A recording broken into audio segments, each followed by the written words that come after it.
From there, I really got a chance to develop my skill set as far as working with metrics and also grant writing, working with the local subrecipients and also the CHODOs. From there, I had the opportunity to be a director of community and neighborhood services, where I was able to come into a community where they were like they were on HUD's worst list for performance. When I walked in the door, my first day, I was hit by a finding letter that was like 10 pages long. And in addition to that, I was hired in November, and in April, they had to have their consolidated plan completed. And if they didn't, they were in jeopardy of losing roughly about $3 million. I was able to get those things done. I was able to get all the findings done within 1 year. And I was also able to, in a very short period of time, make that community go from one of the worst performers, one of HUD's worst performers, to one of HUD's best performers, not only in timeliness, but also in spending of expenditures. From there, I left the municipal side for a minute and worked on the nonprofit side. I worked for the Center for Community Progress, and in there, they embedded me with the city of Detroit as a neighborhood stabilization program manager. And from there, the city of Detroit was significantly behind on spending their NSP funds. I was able to come in, set up some mechanisms in order to help track the funding for both MSHDA and HUD. And also, I had an opportunity to work with the with some of the neighborhood associations and stuff like that, on going out, finding houses that need to be rehabilitated, getting the inventory of properties that need to be demolished and those things. From there, I was hired as a consultant by the city of Detroit, so I was my own private consultant, and I worked as the demolition permit coordinator. So I'm just telling you what they told me. I had the opportunity to be the demolition permit coordinator for the largest demolition program since World War II. And in that situation, I was able to bring roughly about $25 million of revenue funds from permits to the city of Detroit. From there, I ended up becoming, in my current position, I'm an underwriter for the city of Detroit in their HRD department, and I basically underwrite properties. I have one of my projects is an old school. It's called Luther Burbank School, and I'm working with developers in order to develop into senior housing.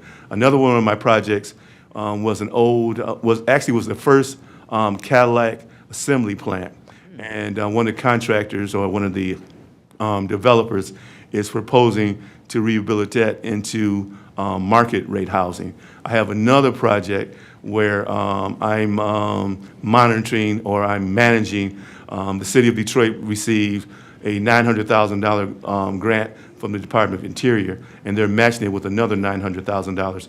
And so we're rehabbing a recreation center, the park part of it, on the far east side. The name of the community building is called Heileman Park. So I think that I've developed a very strong background in city government. I also think that compared to a lot of people, I haven't been pigeonholed into one different area, and I've also kind of moved around the state a little bit. And I'm also very passionate about small communities, and because I'm from a small community, I'm very passionate about small communities having the best quality of life that they can have. All right. Thank you.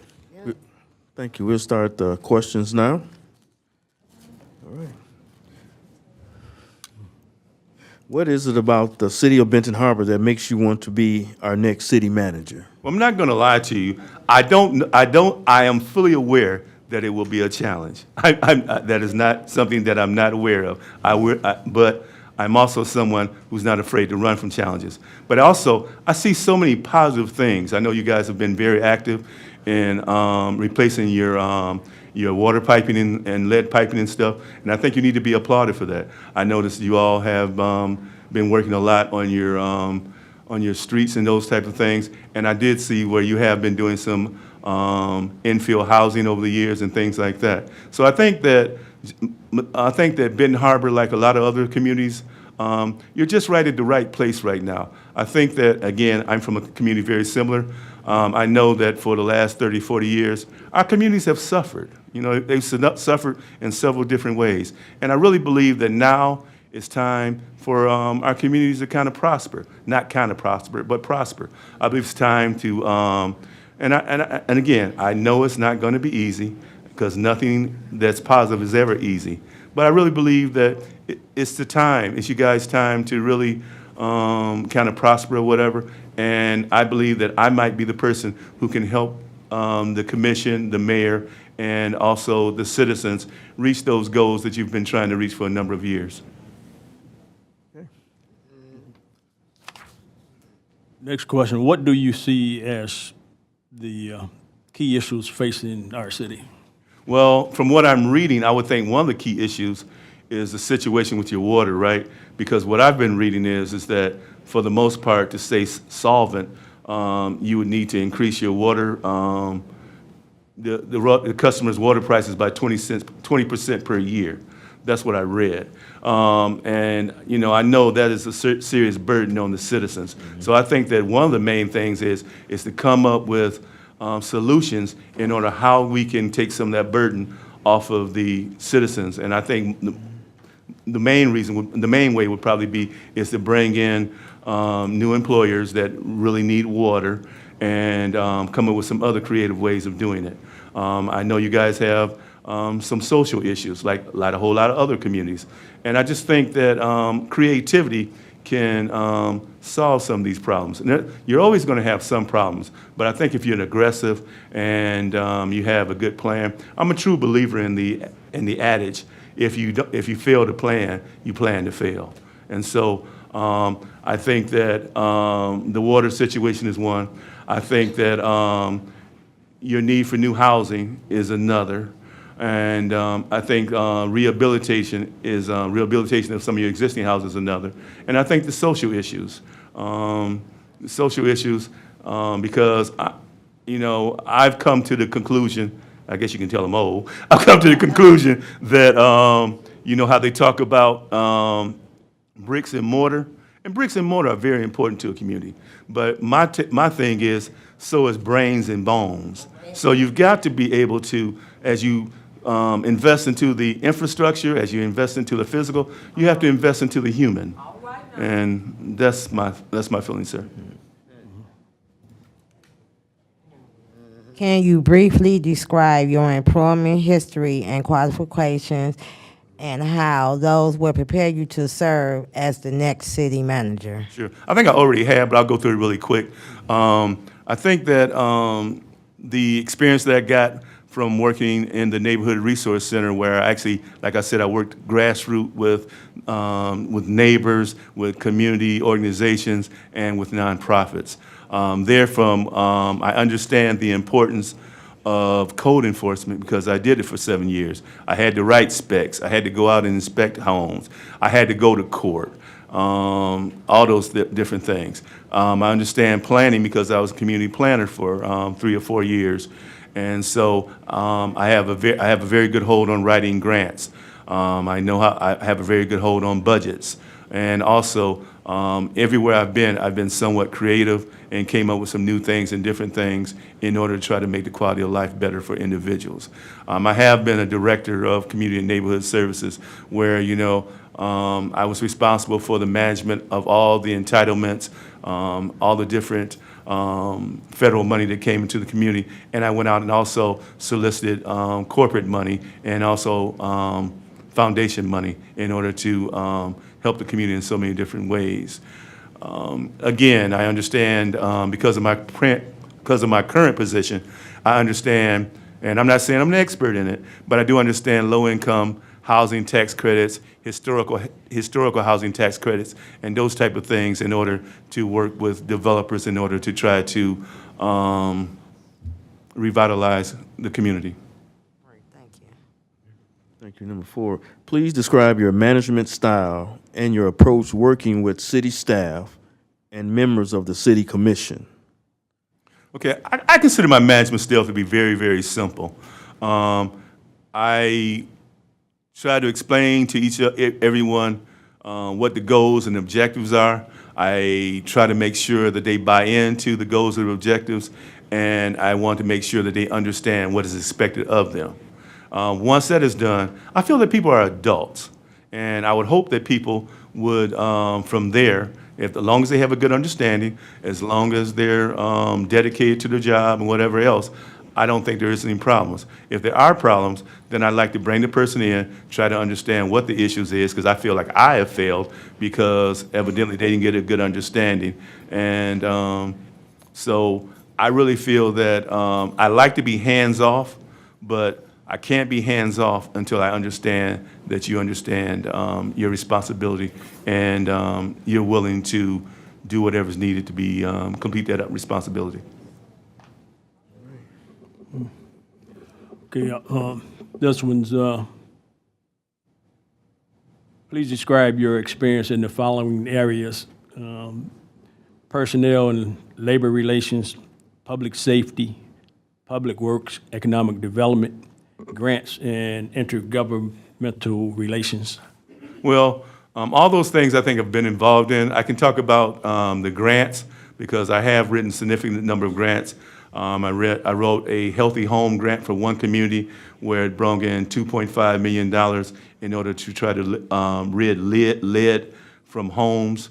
And we also were able to, I believe we abated, I believe it was 205 homes or 205 units that got abated. And then we also were able to train roughly about 200 families in how to deal with lead, you know. And then from there, we, what I tried to do, when I wrote the grant, I tried to make it in capsule. So one of the stipulations with the grant is that the contractors who won the awards, they had to hire at least 2 low-income residents and train them, and then put them on their payroll and stuff. And so that was very successful. As far as economic development, I was able to write an NSP 2 grant where it brought money into the community. One of the programs that I developed was a program called Operation R&R, and R&R stood for Resurrect and Recreate. And basically, it was a neighborhood program where I worked with business owners, residents, students, and whatever. And we talked about what the community needs and what the problems were with the community and those type of things. And from there, we're able to write grants and make proposals on things that the residents need. The lead grant was one example. Another example I can kind of use, which I consider to be economic development, is that one of the programs that I've always been able to implement in several different communities is that a program that I called Academic Olympics. In one community, I called it, the name of the community, Unity Academic Olympics. And basically what it is that students, children, between the ages of 5 to the 8th grade, we had competitions with them where they completed in academic competitions. Everything from math, reading, finding things on the globe, you know, like finding, I don't know, like finding Vietnam on the globe or something like that, to, we had, I mean, for the younger kids, the 3-year-olds, 4-year-olds, I think they were 4 and 5-year-olds, but we had activities for them like something as simple as a race trying to tie their shoe. And we had, we also tried to bring in not just academic activities, but also more workforce type activities. For example, we had an activity where the students put plumbing traps together. Another where they took screws and they raced on trying to put the screws into the slots or what have you in order to try to see, you know, what kind of mechanical skills they have. The reason why I feel those are the reason why I feel those are economic development projects is whatever, is because I feel like, especially in minority communities, I think it's very important for potential businesses or residents or whatever to see their students doing positive things academically. I mean, I think that would bring in, hopefully that would show that the community is in a positive way. You talked about labor relations. My only experience in labor relations is I did have a staff of 10 where they were all on they were in three different unions, and I never had a, what is it called? I never had a grievance. I never had a grievance. So I can say that for labor relations. As far as public safety, I've always tried to work hand in hand with both the fire and the police department, because I think that is very important, especially for public safety. I think it's very important for the community to see public safety doing something other than arresting people. So like for the academic Olympics, I always tried to get some officers to participate as judges. Any other activity I ever had, we always tried to see if we could have some kind of representation with fire and also public safety. So those are the main areas I can talk about, sir. Thank you. How do you prioritize and delegate tasks to ensure efficiency and effectiveness in the city operations? Well, I think the first thing you have to do is kind of like put everything down, see where it is, and kind of determine what needs to be done first, what is going to take a whole lot of time and a whole lot of energy, and what isn't. And those things, I think, are the things you need to knock out first. The things that take more time, more energy, and more responsibility are the things that I think you have to allocate more time to and be able to complete it in a speedy time period. I'm pretty old-fashioned, so the one thing I do is write things down, and when I knock them out, cross them out, and go to the next. Thank you. What is your experience in the area of budget and finance? How have you been involved directly in the mechanics of budgeting, budget presentations at meetings, and monitoring the budget? Okay. I also think I have a very strong background in that also, sir. Again, working in CDBG, home, and all those things, I always had to create the budget in order to be able to, submit to the city manager, who would then submit it to the council, and then I'd had to be there to present the budget, and then from there, manage it through the year. I also had to manage the budget of the different sub-recipients or CHODOs who received those fundings. From there, as a director, I had to not only manage the budget of the entitlements and what have you, but I also had to manage the budget of my immediate department, along with any other additional funding that I may have brought in through foundations or what have you. I think I mentioned earlier, when I came in through the Center for Community Progress with the City of Detroit for the NSP program, basically I had to set up a mechanism in order to be able to track their spending and also their activities, because that wasn't there. And again, they were significantly behind. Once we established the tracking mechanism and some other things, things ran smoothly, and we were able to revitalize the community. And I think from the seeds that we planted, say between 2011 to 2015, you see the harvest that produced now. And it's like everything else, again, I'm someone who has adages. Again, it's kind of like that situation where nobody wants to get in the water until you tell them it's safe. And once you tell them it's safe, then everybody wants to get into the water. So, but it always has to be someone who's willing to take that first step. That's right. If appointed the city manager for the city of Benton Harbor, what is your plans for your first 180 days? Well, first of all, I think I need to get a good hold on the budget and to understand the budget, where we are, what our needs are, and those type of things. So I would need to talk with the commissioners. I would need to talk to the mayor. I need to basically get a good relationship from the beginning with the city staff. And I need to talk to the citizens. I think I need to talk to the citizens in order to be able to understand their feelings and where they are. And I think by me supposedly trying to develop a good relationship with the citizens, I could be of assistance to you by kind of like, you know, being the conduit between the citizens and yourselves.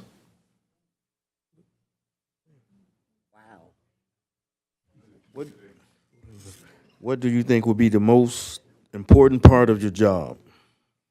Well, I think the most important part of my job would probably be to make sure I can keep a good relationship with the citizens and with the commission and with the board. The second most important thing I think is that I'm able to accomplish the things that you all, the citizens, and the commission and the mayor would like to do. And also, I think one of the most important things that I need to do is make sure that I keep my, how do I want to put this, my integrity.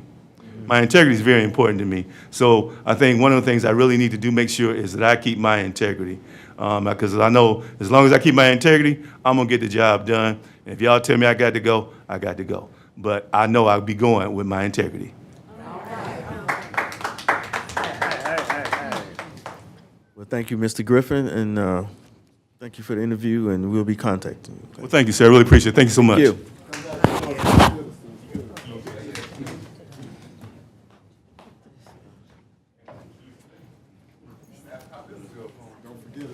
So what we gonna ask him? It's on the paper. Same question. There's two more. Karen, there's two more. One dropped out. Dropped out. What? I don't know. Wait, They call, out of 9? no, out of 4. No, Miss Kennard said there was 9. You didn't get a replacement? Texted them to come up. They called today. Wow, Just dropped out today. really? Wow. Wonder who put some fear in him. Was it a woman or a man? It was a woman. Really? Man. She was kind of confused.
All right.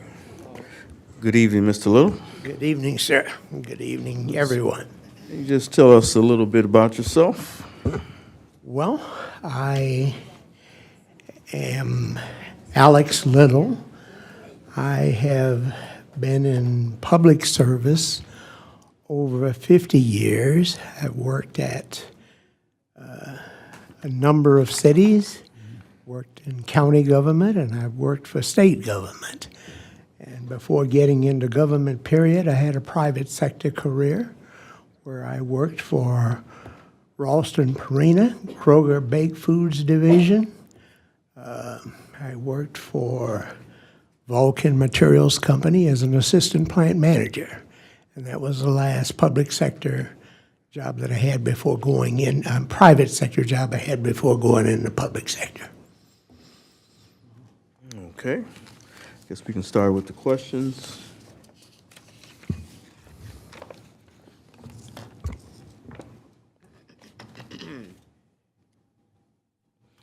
What is it about the city of Benton Harbor that makes you want to be our next city manager?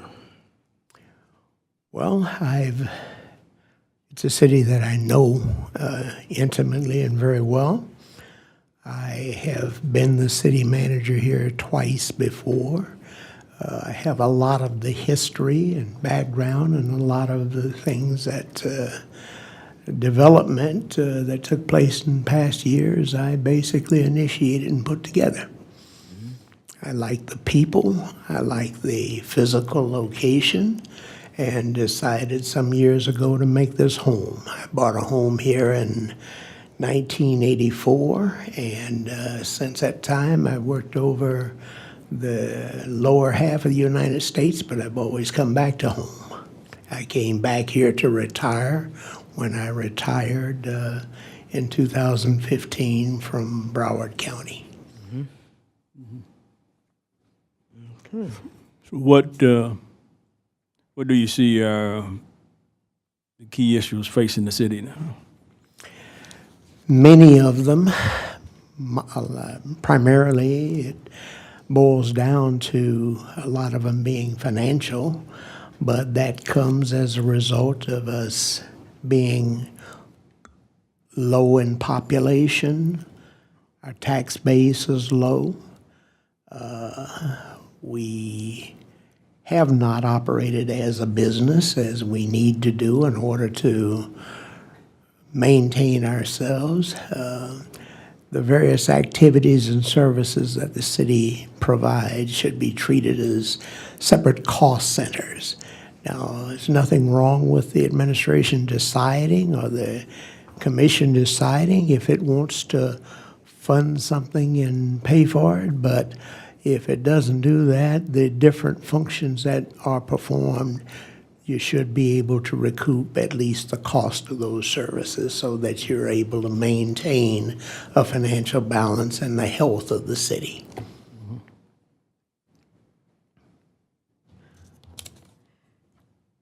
Please describe your management style and your approach working with city staff and members of the city commission. My management style with employees is a participatory style that encourages and does the best that I can to try to teach people to understand what our overall common goals are and to encourage them to contribute, participate, to think of ways themselves in which they can help to make their employer, the city of Benton Harbor, better. In terms of working with commissioners, I've always understood that elected officials are policymakers. They basically set the policy in terms of the direction that the city is going to go.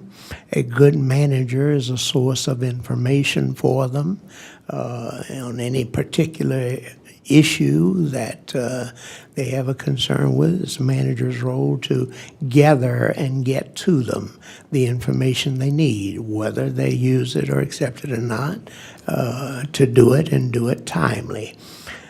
And beyond that, once the majority of the commission speaks, to carry out their objectives and manage it as effectively, cost effectively, and in every other way as possible, and then timely to get it done. What is your experience in the area of budget and finance? How have you been involved directly in the mechanics of budgeting, budget presentations at meetings, and monitoring the budget? Long history in budget and finance, part of my education in college, both at Southern Illinois University and at Bethel College in Mishawaka, included budgeting and finance. I have actually been a comptroller of one large organization in California at one time. And throughout my involvement and career with the city of Benton Harbor and for that matter, state of Illinois and the counties that I've worked for.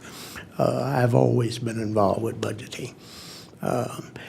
Budgeting is a necessity for proper management to, once you decide on, focus on an objective or it's decided for you, the next thing to do is to figure out what it's going to cost financially to achieve it, break it down into the components that need to be done, and make sure it's realistic, and then to follow through with making certain that your activities and spending are in line with the budget.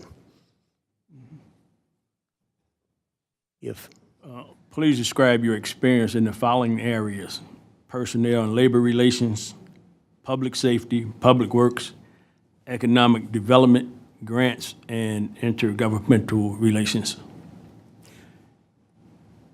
If you would, one more time. Describe your experience in the following areas: personnel and labor relations, public safety, public works, economic development, grants, and intergovernmental relations.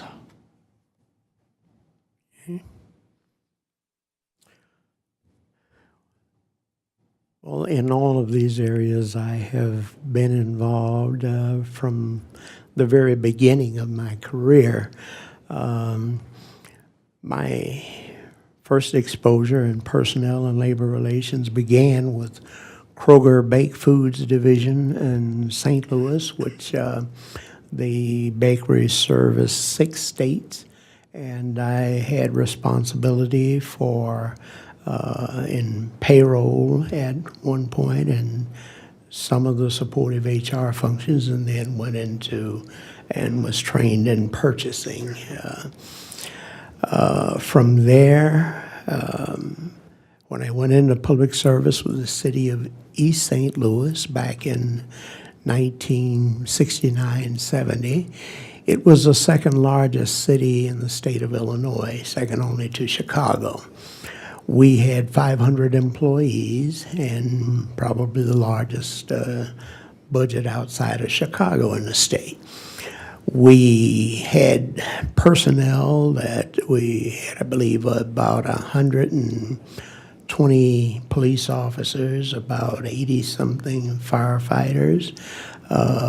We had people and the next largest area was Public Works.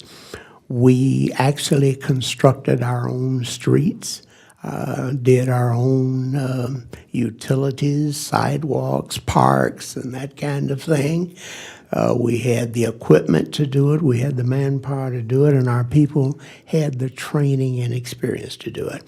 At that time, we actually had people come from Peoria, Joliet, Rockford, these places to East St. Louis to learn and train how to do this stuff. As the first, I was their management and budget director, and then their city administrator.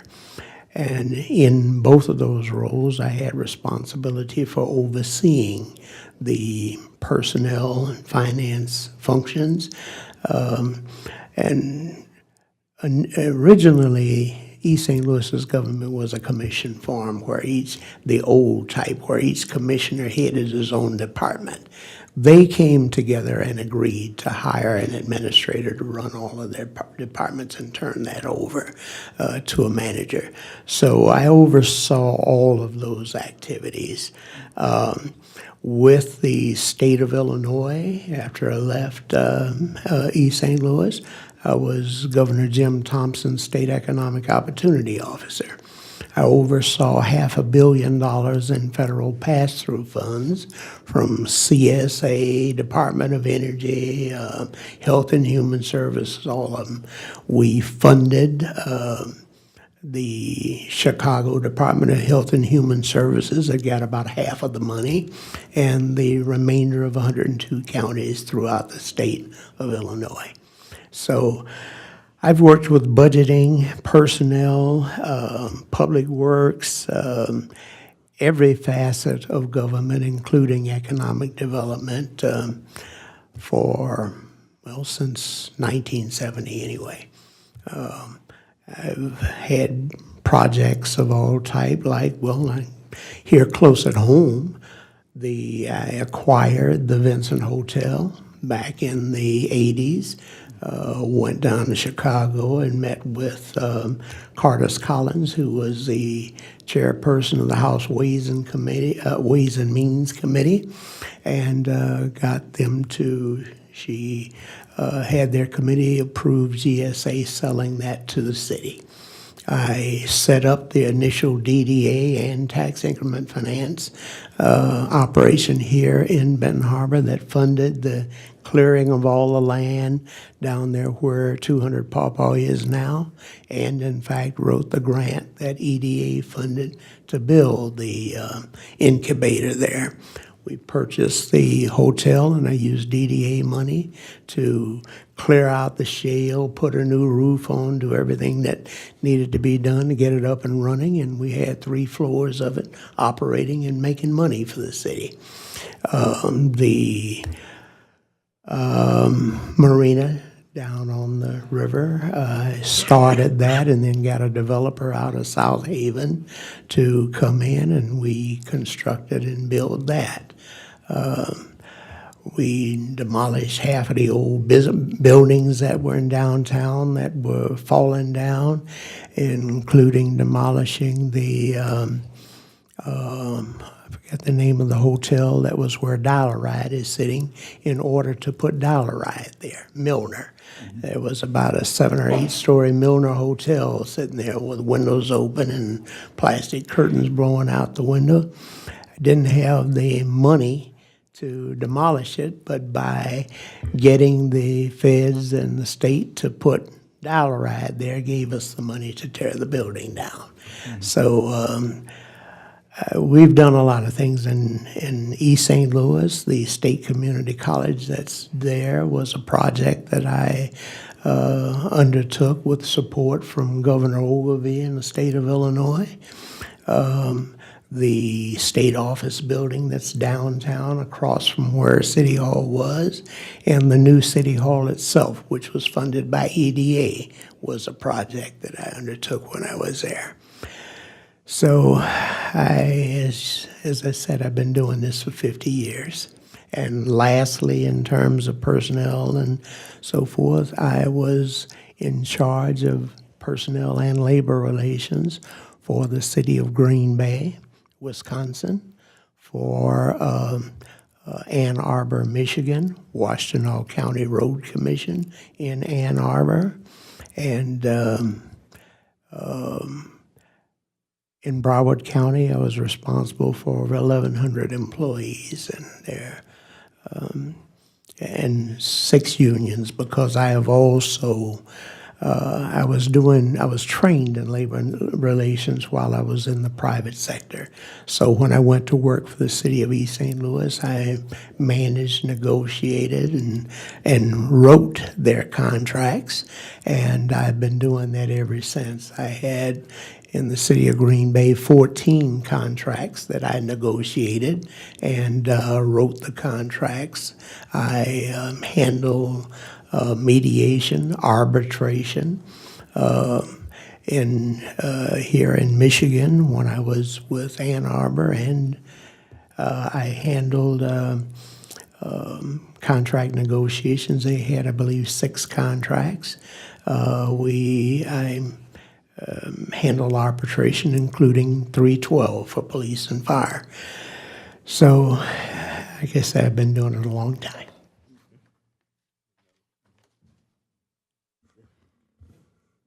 How do you prioritize and delegate tasks to ensure efficiency and effectiveness in the city operations? Firstly, on the basis of priorities that are set by the commission. Secondly, priorities set by circumstances. Eagle gets a hold of us and says, we want a letter in here by the 31st of August. They get a letter by the 31st of August. If there is some other pressing issue, circumstances often dictate priorities. If sewer goes down and starts to cause a problem, people out of water, storm comes through and trees are laying all over, they get priority. So it's a continuous process. You outline a course that you want to be on and the normal priorities, and they get impacted by circumstances on a daily basis. The city manager position requires you to respond to many requests in a short period of time. Explain your time management procedures and how you would ensure promptness, accuracy, and courtesy as it relates to requests from citizens, organizations, or staff. Keeping in mind and on hand at all times exactly what resources I have to work with in terms of manpower in the respective areas, in terms of equipment, and in terms of money, and to then try to respond to and address items as promptly as we can and as efficiently as we can. Good example of that in this past couple of weeks, we've had tires sitting down there because when we put out the word before that we had a truck and we were going to haul tires away, when the truck was loaded and left, people didn't stop bringing tires. But we wanted to get rid of them, but certainly did not want to set another truck down there and get the process started all over again. So we did get another truck, but we put it over where the basic work that it was being funded for, which was to clean up the ravine over there in Edwards Park, where they've got to go in and put sewers and so forth. So we parked it over there, and we had our people pick up the tires and take them and put them on the truck so we could get it out without starting that mess all over again. You're going to finish it up. Different. I know you've been in the business quite some time, and the city of Benton Harbor, I know, gets a lot of federal funding, state funding. How would you describe your relationship with federal and state agencies? I would describe it as great because, as we've said, I have a lot of experience not only with them, but also with grants and the projects. In fact, if I were to describe the job I've been doing as interim, it includes the city administration, working with the Brownfield Authority, and now that Act 381 has been amended, the housing, TIF housing financing that's available, Eagle and the water situation we've had with the plant and the requirements that they've had on us. We've gotten a social district together. Cornerstones Alley is going to be opening up in another couple of weeks. the exercise pad I'm working on over here, Yarborough Park. Since I've been here, Union Park and Broadway has been done. Chase Bank project just got their site plan approved through the Planning Commission. Emerald Flats Plaza is about to get started in the next few weeks. I'm sure you saw in the papers this past week, the House of David Hotel has been purchased and it's being developed. We've got a high water grant that Carpenter Drummond's working on. Corner at Wall Street project is getting ready to break ground. Project T. The old firehouse, a train station on Water Street was just purchased.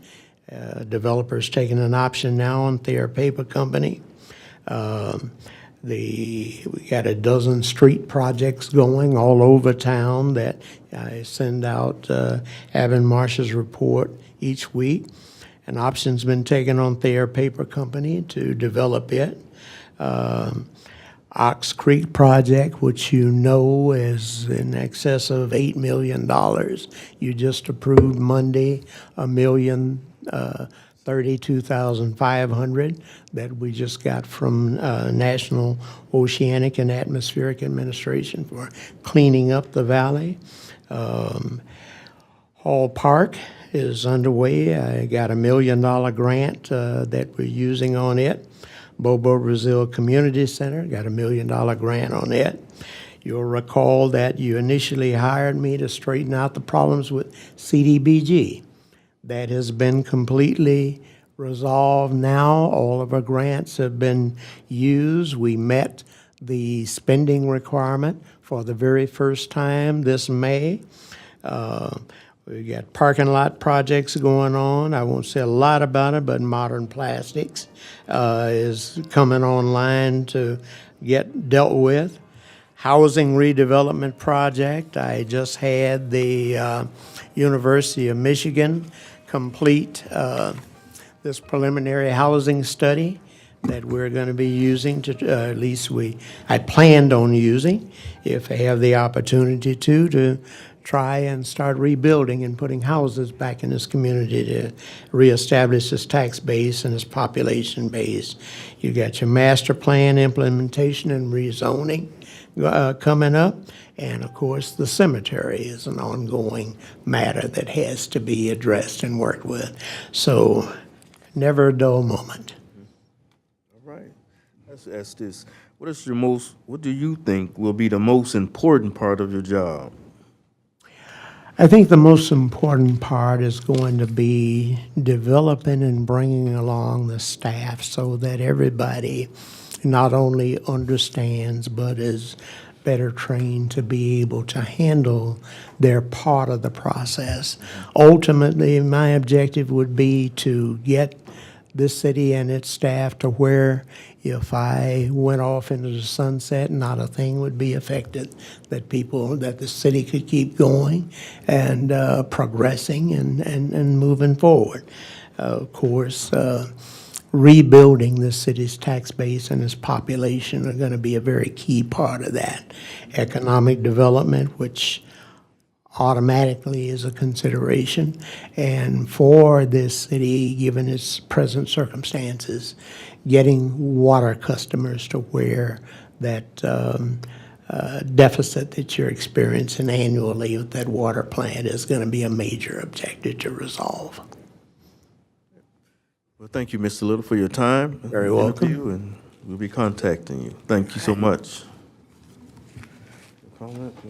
That's it. All right, we want to thank everyone for coming tonight. Citizen comments. Anybody got a comment? I do. All right, step. What happened next? We'll be 2 minutes. Who up? Wait. If I may, I was very impressed. I really was. I was impressed with what I've heard, and I'm hoping that you take into consideration, I'd like to hear from those other first two candidates, because, and I'm hoping that the other one can show up in person. There were only two that said something about it. The community, predominantly black, Nothing was said about training or anything. And for the past 3 years, I personally have heard nothing but negativity about the people of the city of Ben Arbor. That's problematic. Go ahead, Mr. Kennard, Commissioner Kennard. Very. Not the interview, the pick. Them was my picks, not the interview.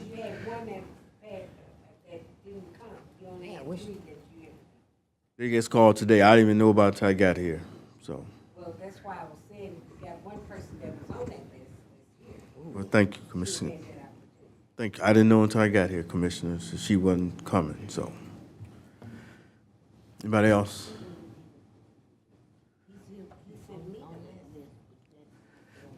All right, thank you for coming tonight. Good. Go ahead, Miss.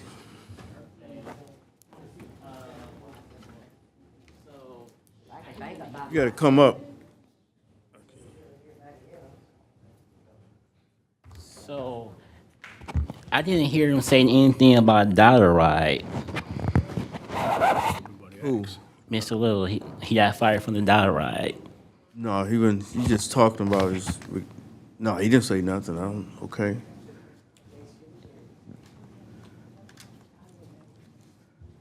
And also, what happened when the first time when he was city manager? On other questions behind that. Okay. Thanks. That's Thank all. you.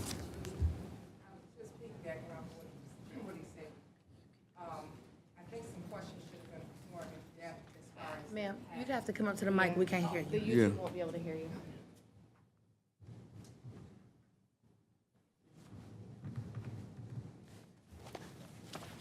I think some questions should have been asked more in depth as far as the past experiences or past jobs, why they left, the reason why they left, things of that nature.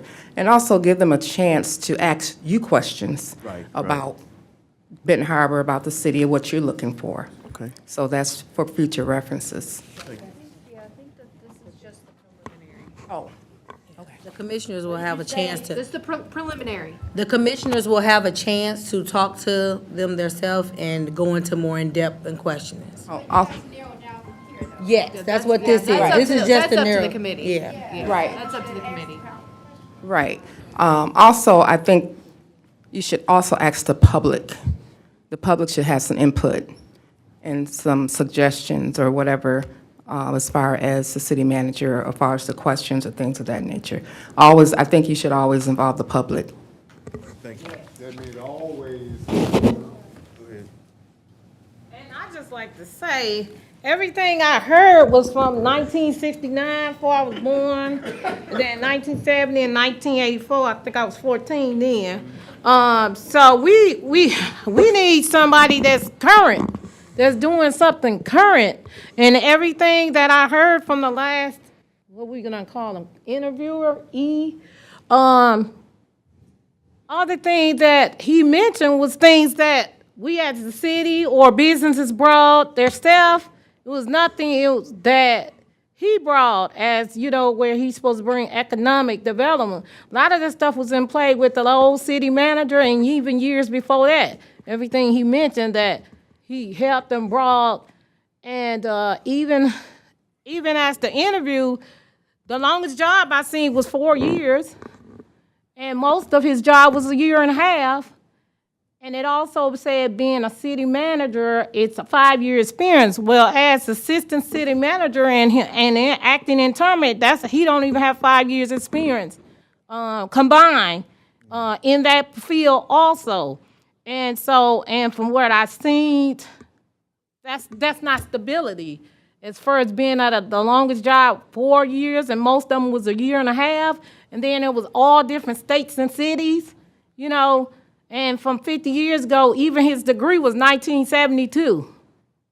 So, you know, I think we need somebody who's most current and doing something right now.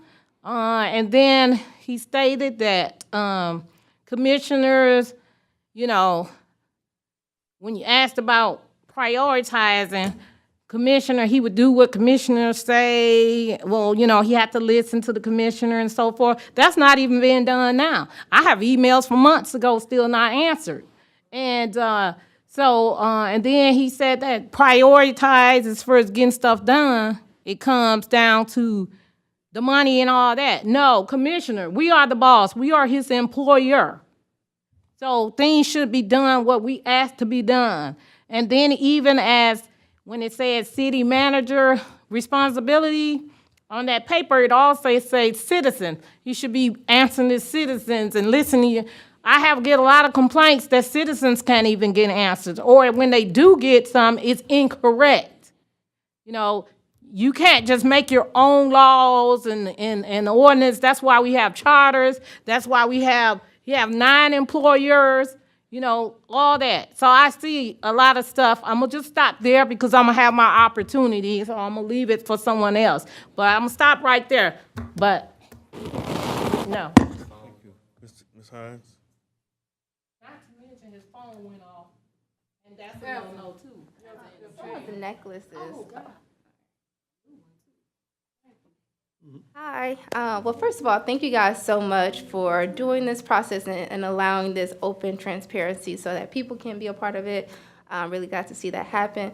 My only comments would be, I know that there's only so much that you can have done in a 15-minute time period, 15, 20 minutes or however long they were allocated. But in future interviews, there were a lot of great comments mentioned. So I remember the second guy, he kind of mentioned some of the creative approaches that he did to do certain things. And there are little things that were mentioned throughout, but just kind of, I would be curious to what were some of those things and how did they go about implementing those things? And so asking them to be specific about what their role was, yeah, you may have worked with code, but what did you do? Can you talk to us a little bit about your processes so that, personality is great, but we want to make sure that you actually have the meat in what you are saying. And then adding to that, clearly this is not an easy community to kind of navigate. So maybe for your top picks, allowing space for them to actually come into the community to meet with you guys, to do a city tour, to meet with some of the key staff before they meet in front of the commission so that they can be acclimated, because we want to make sure that people know what they're getting themselves into. Because so that 2 months down the line, they're not like, okay, this is too much. So just kind of bringing them in and inviting them that more one-on-one interaction that you're not going to be able to get in this, quick period. So. Thank you. Ms. Kennard? I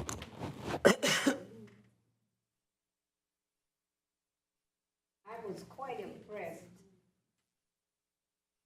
with the one person.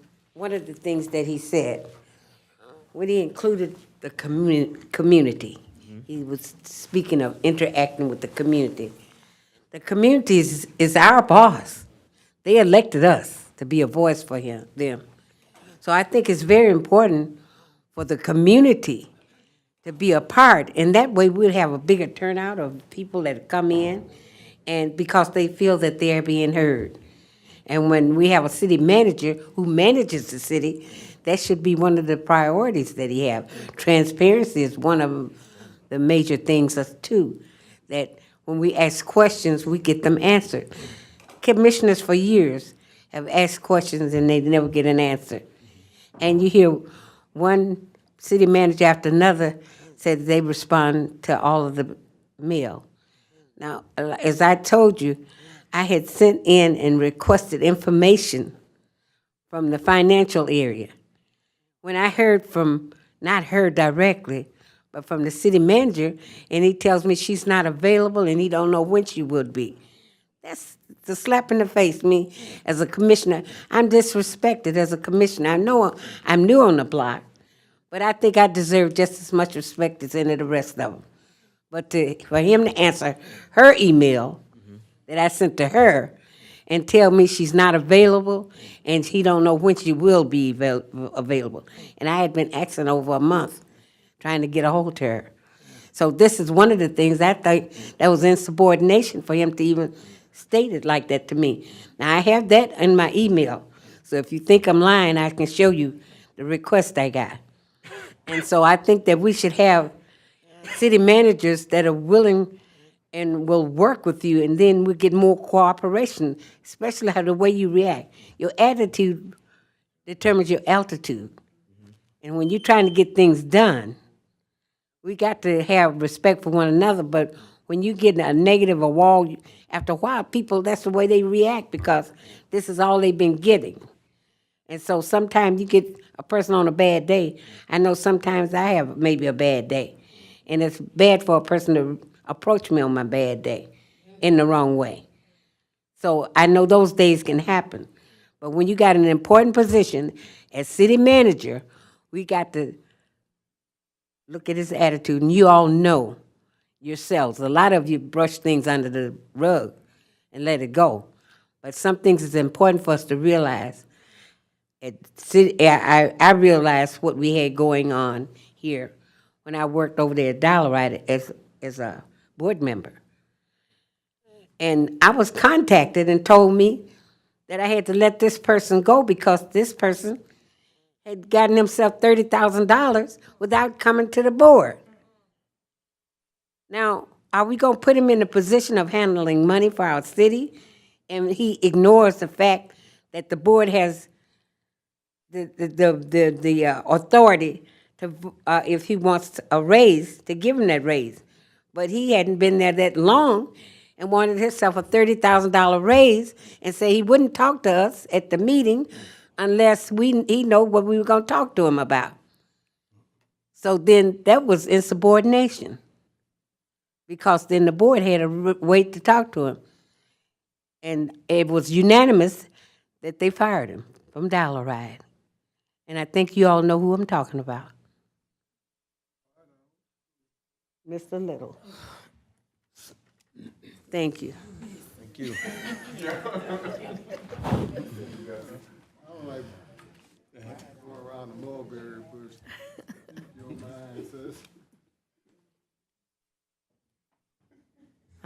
Good evening.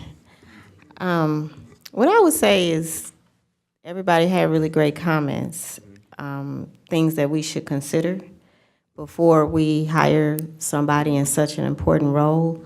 If there's somebody that backed out and you were allotting for a certain number of interviewees, then normally what happens is if there are 4 slots, then the next person in line gets an opportunity, is reached out to. So I would say it's important to consider that. The other thing is, this is one of the most important roles in our entire city. And so, you know, even as a teacher, we submitted a portfolio. And so I guess my question is, do the applicants submit a portfolio? You know, do they just come and talk and have a resume, or do they have to actually show visually what they've accomplished and, you know, what their role was within that accomplishment in a, you know, like a book of the things that they've done so that we can match what they're saying they did with what they did along with those references. That makes a big difference too. What are folks saying about them in those spaces? So I would say that that's super important. I'm very concerned about interim manager Little's. It feels like his take is, and I could be wrong, but what I was hearing, it sounded like, how can we capture these funds from the city on these water bills? And the truth is, we know that that was poison water. And so I'm listening for somebody who can look for other ways to capture those dollars rather than trying to get residents to pay for poison water. I think the money is there, but there are creative ways to reach out to the state and the federal government to offset those costs rather than, you know, putting that burden back on the residents who's already gone through too much. So just would like you to consider that. One last thing, I didn't hear any questions from this committee that asked about community relations, right? And so I think it's super important. I was really pleased to hear the other gentleman, Wilmer Griffin, mention that. It shows that there's a priority there, and of course, integrity is super important, so I was pleased to hear that. But maybe we can include a question in there about community relations and how they want to develop the inner city. Thank you so much for your time, and thank you for having a more transparent process. Thank you. All right, we thank everybody for participating. Meeting is adjourned. Now, can I ask you guys a question?